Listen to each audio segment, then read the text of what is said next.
Hello, welcome Bay community members. Tonight we are doing another parenting and mental health series, and I have a guest here live with me. This is my husband, Nathaniel, and I'll explain in a second while he's present. And we're going to do something hopefully that everyone finds fun tonight. So let's get started. So tonight, like I said, parenting and mental health, there's a theme here. I promise there's a reason why we're using this fun background. Last time we talked about parenting as a couple, right? Whether or not you live in the same space with the other parent, you often still have to participate as a couple when parenting your kids. So we're going to talk a little bit more. Last week we did a little bit about getting to know yourself. So last week we did the disc.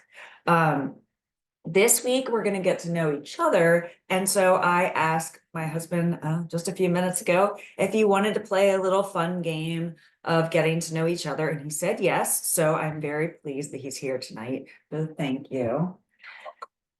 I wanted to first talk about why this is so important in connection with each other. And I want to first show a definition by one of my favorite authors, Brené Brown, and she's also a therapist, but she does most of her time now doing research, and she has incredible books that I've read, and I just love the research that she's come up with. But she talks about defining connection as the energy that exists between people when they feel seen, heard, and valued. We're going to talk a lot about that tonight. And they give and receive without judgment, and when they derive sustenance and strength from their relationship. So it might not always feel like that, but the more you can do that with your parenting partner, the more your kids are going to learn from that, and the more they'll be able to learn how to do that within their own lives. So that will be important. So tonight we're going to have a little bit of fun, and I was going to try and play a 1970s game show theme music. We'll try just for a second. Hopefully you can hear it. If not, oh yeah, it's not going to work. Oh, what a bummer. Okay. Anyway, we're going to play the newlywed game tonight, sort of. We're not really newlyweds, so it's kind of cheating. I had really good 1970s game show music all teed up, but it's not working. So just imagine it in your head for those of you that are old enough to remember, or go to the Game Show Network and you can listen to it on your own time. Okay, so the Gottman Institute, which is one of the most world-renowned groups that deals with couples and how couples connect. They have written books like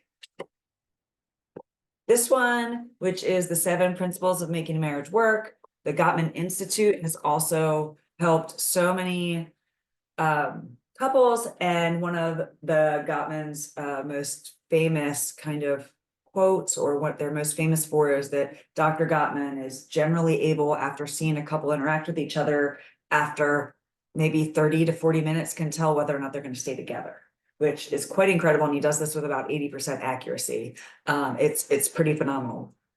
There is a lot of research behind that. We're not going to quite go into that tonight. What we're going to go is we're going to jump over to the part that keeps people together. And part of that is connection, right? Being seen, feeling heard, feeling valued.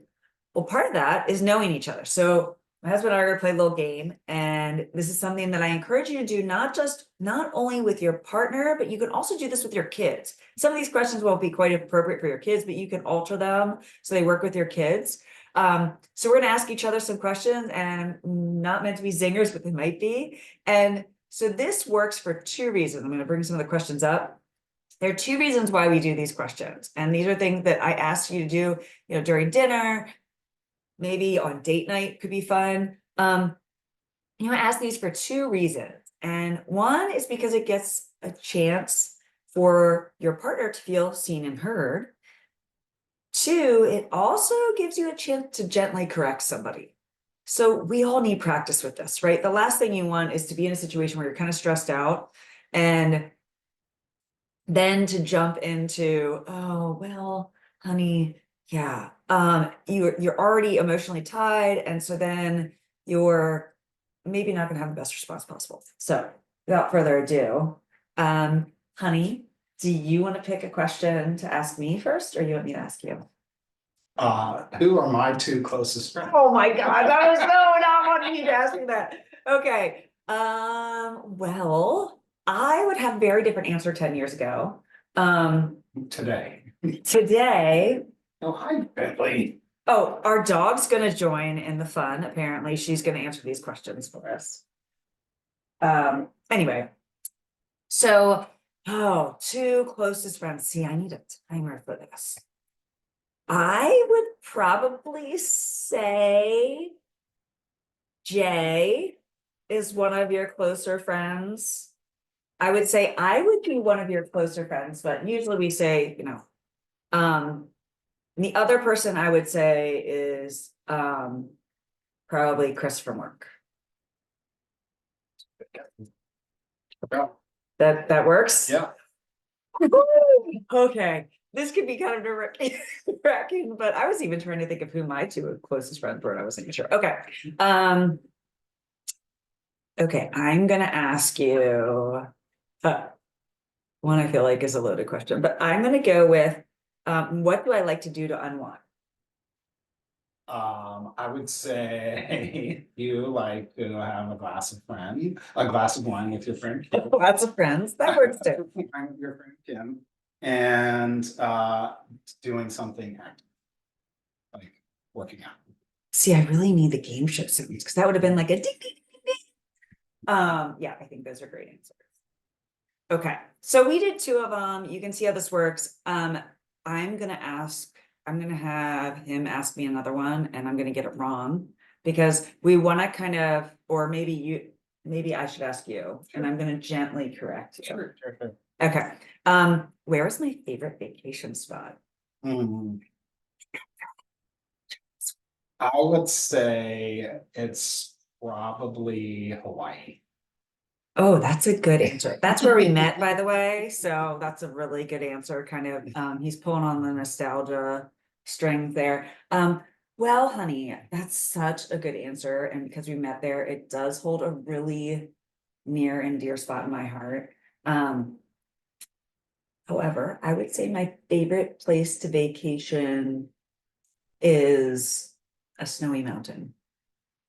Again, I'm not really sure, but I'm doing this so that you can see how to gently, let someone know. So you can see how first I acknowledged his answer, right? And told him why it was a really good answer. And he's actually probably right. Although we haven't been there in a really long time.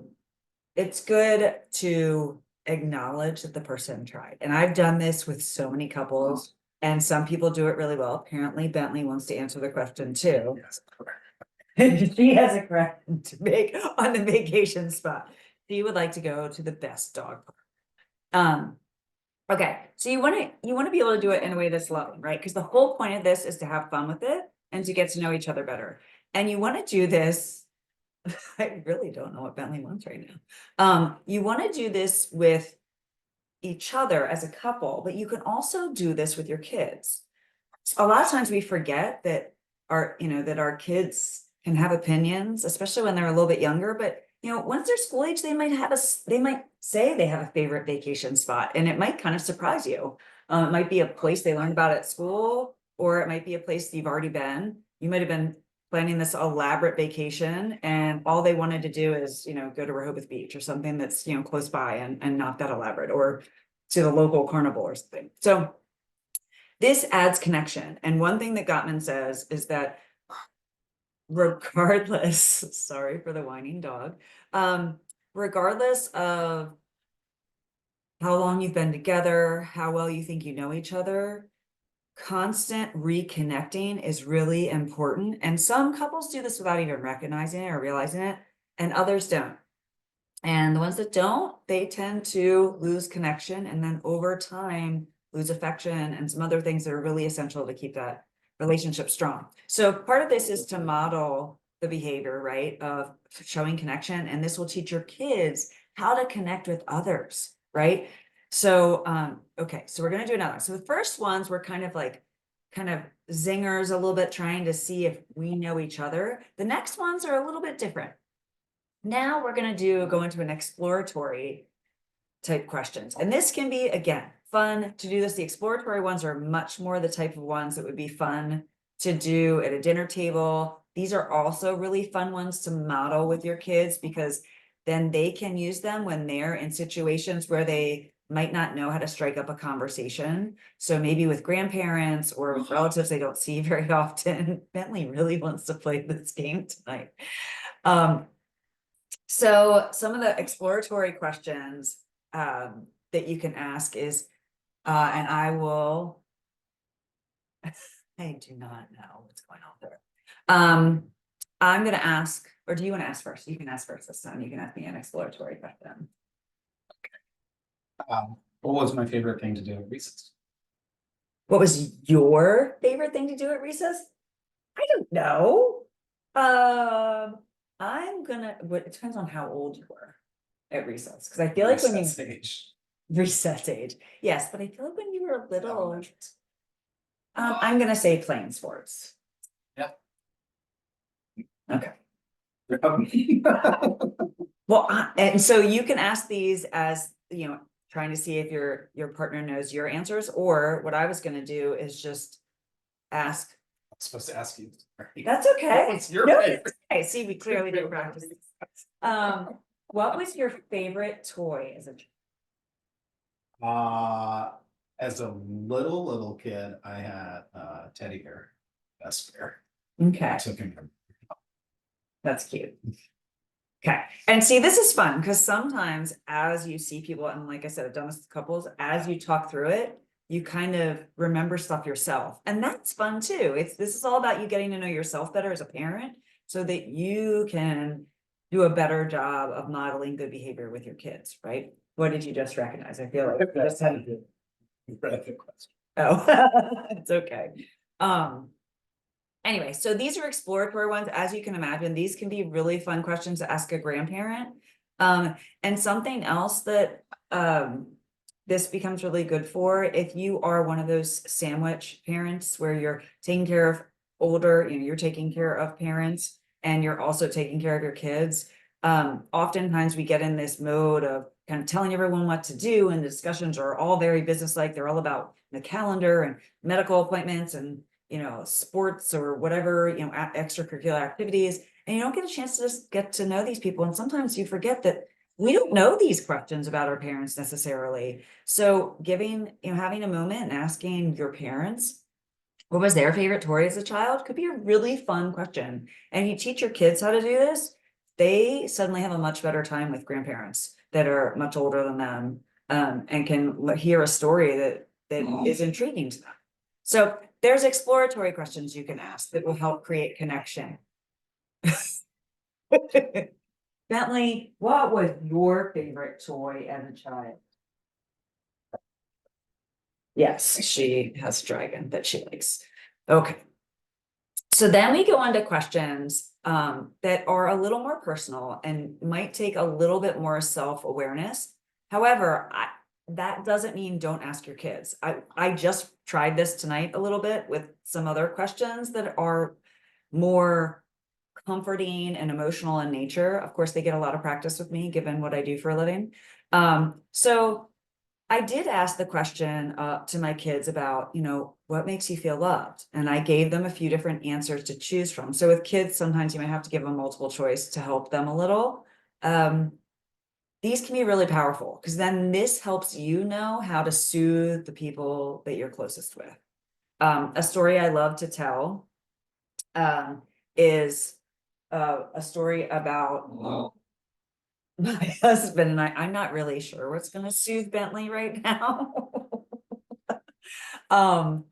So was a time where I realized I had to explain to Fan when I get really feisty and really fired up and just frustrated, that a very counterintuitive thing to do with me is actually to hug me and to squeeze. And there's a whole study, it's called the Happiness Project, where they tell you to hug and hold for 6 seconds. That's the limit, you have to, or the minimum, that kind of creates this chemical release that are the chemicals that are released when a baby's held by their parents, things like that, that create those happy chemicals in our body. So that was something that he learned, and now he does it very well. And as I know some of you have heard before, my son overheard us having this discussion. And now anytime I'm the slightest bit irritable, he immediately goes and hugs me. And it's the cutest thing. And it's wonderful. It really does make me feel loved. And it immediately calms me down because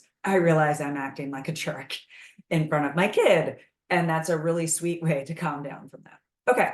So these are things you want to learn about in terms of how to soothe and comfort.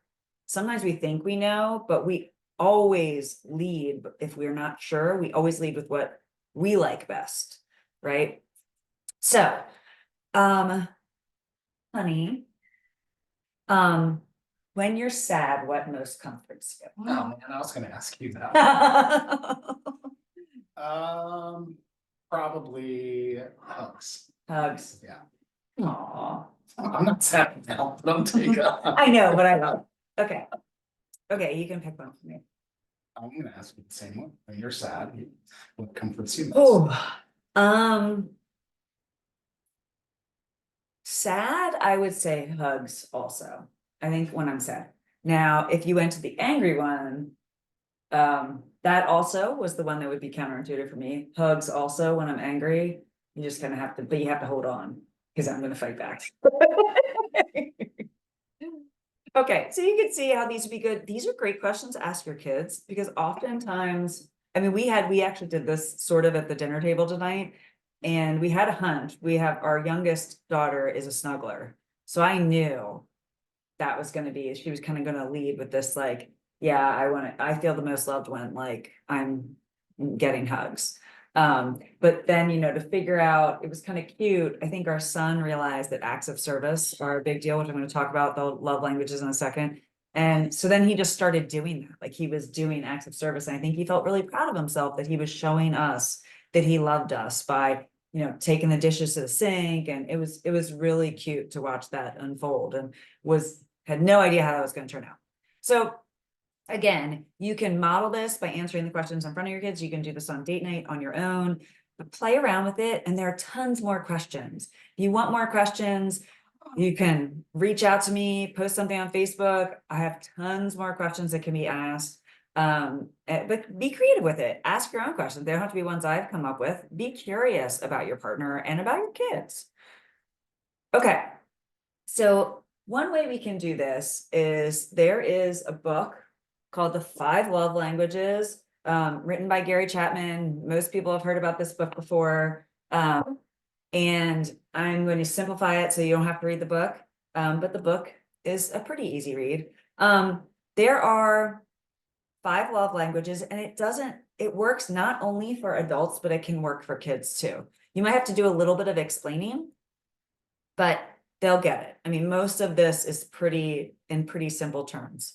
So the first one, words of affirmation, that's exactly what it sounds like. Using words to tell someone you care about them. Those are the I love yous. I'm proud of you. I want to be with you. Yeah, you're so good at this. You're so beautiful. You're so handsome. All those things, right? Words of affirmation. Quality time. Quality time, when you're talking about that, that's one that sometimes we have to make sure as parents and just in general in Western culture, quality time means focusing on the person you're with. So right now, this probably isn't quality time because I'm doing something for work now and he's here with me. And even though we're going to spend time together, probably not the best quality time we could have, right? Because we're kind of multitasking in this situation. However, quality time, one-on-one or small groups, really focusing on the other person, hearing them, doing something that they may want to do. And I've heard this before, even if it's just for 5 minutes, 5 minutes of quality time is better than 30 minutes of interrupted multitasking time. And someone that really appreciates quality time will see the difference and feel the difference. Receiving gifts. For some people, that's their love language, and that's okay. That doesn't mean you're greedy or materialistic. Please don't think of it that way. Sometimes people really like that. the first thing, kind of silly thing that came to mind, animals, oftentimes cats like to give us gifts. Like if they're hunters, they go out and they hunt and they drop a gift. We might not really like the gift of a dead animal left on our, front porch. And I've heard this from several of my clients, but they're dropping off a gift. Maybe it could also be, I guess, an act of service. Anyway, but receiving a gift. So what that's just going to mean is being thoughtful and something that you give to that person. It doesn't always have to be extravagant or big, right? Even little things can mean a lot. And I'm going to go into each one and how this relates to your kids. Acts of service, that again is exactly what it sounds like. That means, doing something for that person. It might mean cleaning their car. It might mean stopping by their work and bringing them food. It could be any number of things. You'll have to know your person best to understand what that means, but that's what an act of service is. And then finally, physical touch, exactly what it sounds like, hugs, kisses, all of those things. Even just, doing this for someone that physical touch is important to them, or just gently touching their hand when you're in a room somewhere means a lot to someone where physical touch is their primary love language. So if you're interested in love languages and you want to go into more detail, there is a quiz online, and I'm going to have to post it because it would not let me post the website, but I will post it on Facebook after this, and you can go and take it and have some fun with that. And you can have your kids take it too. So let's go into a little more detail. So what is the action of each love language? Well, if the love language is physical touch, that means your kids might need more snuggles and cuddles. Actually, for little kids where language really isn't a thing yet, and acts of service isn't, that's just part of them surviving. Physical touch is something, I think a doctor told us this once, that physical touch for small, infants and toddlers is as needed for them as food. And I know when I heard that, it completely changed my perspective about how I dealt with my infant and my toddlers, because I'm not a physical touch person. So, that really changed the way I interacted with them. So that was a huge gift from that doctor. I bet you can guess the rest. I mean, you want to take a stab at what the other love languages are on here? Which one's which? So playing board games, sports hikes, coloring is quality time. Good job. Gifts on special occasions is receiving gifts. Making their favorite meal is an act of service. Very good. And spoken words. It's the other. Yep. Words of affirmation. Awesome. Well done. He's listening. See, he didn't know he was going to get quizzed too. So he's really going above and beyond. So action wise, these are things you can do. So someone where words of affirmation or something. I've done this for my kids before. My mom used to do this for me. She would write little notes on my lunch bag, or I write little notes on random dates in my kids' planners. I have no idea if they read them, but it's just something cute and little that costs nothing, that you can do that just shows your child that you love them. Okay, so that's kind of going back to the communication. So how do you communicate these love languages to either your partner or your kids? So for someone that is physical touch, sometimes the communication is a little bit harder, but it can be hugging them, of course, or putting, a hand on their shoulder to let them know you're there. If things are going well, it can be things like smiling at them, thumbs up, open arms, open hands. Those are all really positive ways to communicate with someone where physical touch is something that they want. For someone that is, gift giving is their love language, just really being certain that you remember something that they wanted and getting it for them. So kind of tuning into things that they talk about, because remember, that's their love language. So they're dropping hints for you. And oftentimes we do that, with each other, because we're trying to give the person we're with those signals that we need to feel affection. And so trying to tune into that, even when it's not your love language, I think, parents around Christmas time really hone in on this, and we can be pretty good at it. And we also learn when we're not, because then we get to deal with the disappointment. Words of affirmation, compliments, encouragement, pep talks, just anytime, if you think that, your child walks down and they look really well dressed.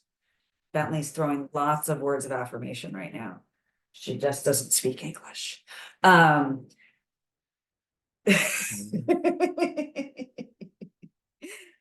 So that quality time, quiet, private time, undivided attention. That's going to be really important. And then for the acts of service, asking when you're communicating with someone that's their love language, asking them, how can I help you when they're doing something, or expressing, letting them know, this is what I did for you. I had a parent that acts of service was a really big love language. So I very early on learned, when my father would go away for trips and come home, I was taught to tell him, these are all the things we did for you, Daddy, while you were gone. And it became ingrained. And then I learned later, when I was with a partner, that, that was not his top love language. He's like, why are you telling me all these things? Right. And I'm like, I love you. I did all these things for you. And he's like, I don't need to hear this. Just give me a hug. Is that fair? Okay, so things to avoid with these love languages, which I think is really important. So, well, you tell me, with love languages, physical touch, things to avoid. I mean, this is what I put up here. Is that resonate? Yeah. So definitely. Yeah. With physical touch, when that's their love language, using physical touch as a threatening or as a punishment is just heartbreaking for them, right? Exactly the same where words of affirmation for someone, if you call them a nasty name or say something that's inappropriate and that's their love language, that's going to hurt them a lot more than it would for someone that's not their love language. So same thing with gift giving, right? If that's their love language and you forget an anniversary, a birthday, a special occasion. So these are the kids that if they performed in the chorus, you bring them flowers. That means a lot to that kid, right? Or you get them a card, or maybe little chocolates or their favorite something because they did this performance. That's going to mean a lot to them. Okay. That's the kid that if they get really good grades, you go out and get something with them. That won't mean as much. It still might mean something to a kid where that's not their primary love language. And just as a reminder, we all have some of, more than one. There's just one that's our primary, and there's another one that we might feel also.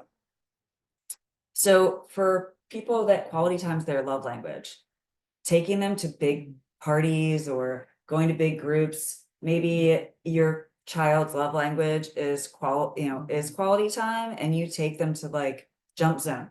It's amazing, but if that's the only place you ever go, they will feel sort of connected. They'll feel like it's sort of cool, but if you're just sitting there checking your phone while they're jumping around, they're going to be the kid that's going to be like, Mommy, Daddy, look at me, look at me, look at me, look at me. I did this. They're going to be trying to draw you into this one-on-one interaction in this big group setting. It's going to feel exhausting for you. It's going to feel exhausting for them. It's not going to really achieve the goal that you're looking for that type of love language kid. And then for the acts of service, if you make a promise to a kid that's an act of service kid, I 100% did this. I told my son if he got certain grades that he would get something, and it happened to be a time when Dan was out of the country and I was single parenting and I was frazzled and I did not honor my promise right away. Boy, did I find out about it. I mean, he was so bummed because he did it, right? He achieved the grades that he was, and I did not give him the promise right away. And I think we still hear about that particular instance, and that was 3 or 4 years ago now. So don't be good on your promises. Do not forget them. So that means also don't overcommit. Don't promise a bunch of things and not hone in on them. Okay, so that was what I wanted to go over tonight. Again, we're going to keep going through different ways to get to know yourself so that you can be a better parent. And this is a way that you can get to know your child better. This will work with pretty much any child that's school age and up. That you can figure these things out with them and be creative with and model, you can model these behaviors for even younger than school age children. Between each other, but you can start asking them these questions and figuring out with them when they become about school age. So that is what I had tonight. We're gonna keep trying to dive in and learn more about ourselves so we can be better parents, and we'll continue down this path for the next month or so. I wanted to leave it open for any questions. Do you have any questions for me, honey? I'm not putting you on the spot, but you don't have to. Well, I wanted to say thank you. Thank you so much for doing this. This must have felt really silly, but you were a great sport and I really appreciate it. And I love you. Thank you so much for doing this. Bay Community, that's all we have tonight. I would thank Bentley, but now she's asleep. So that's about typical for her, as many of you know. So have a great night. Please stay warm. It's cold out there. Stay safe. And I will see you all again next week. Have a great night, Bay Community.